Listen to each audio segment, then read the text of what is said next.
Hello and welcome back. A very good morning to all of you in different cities in India, and of course, those who are overseas will be watching this audio video at some point of time or the other. Now, this morning I bring again a new facilitation technique to you, and it's called debriefing a traumatic event.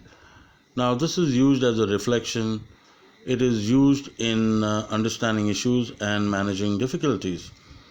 A focused conversation for use with colleagues, friends, and family to begin to process traumatic situations and respond to them productively.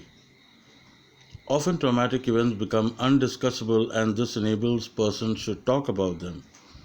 The goal of this technique is to talk about personal experiences of the trauma, to face reality and begin to deal with it productively, to move from shock to begin to come to terms with the situation. Now, there's no materials required for this. The only instructions is before you start, have an informal circle where participants can see each other. Now, you have the number of participants from 25 to 50.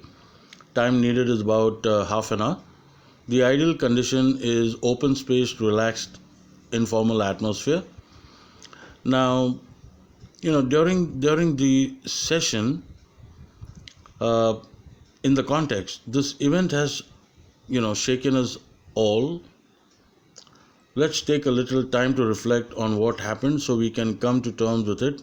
Now, the facilitator will ask some questions that will help the participants gradually process what happened. So, the facilitator would like to ask everyone a question where they have their own answers without interrupting, arguing, or judging what anyone says. Now, there will be some objective questions where imagine you are a video camera recording what you have seen and heard happening since the first event. What actions, words, phrases, objects, and scenes are recorded on your tape? Let's get everything out. The first event, that everything that has happened since, so we all have a full picture as possible of what has actually happened. Then you'll have reflective questions. What were your first reactions? What shocked or frightened you most about this incident? What images or previous experiences were triggered for you? Then you have interpretive questions. What impact has this had on you personally?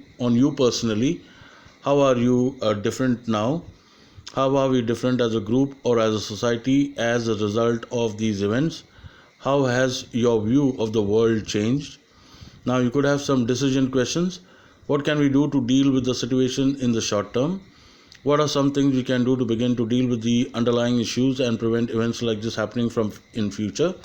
What can we do to help each other? Closing, we will have undoubtedly continue to reflect on this. If you need help, you can always go back to your facilitator and check with him.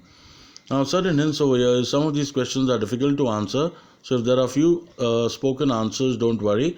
The very fact of raising these questions and following this flow allows deeper reflection.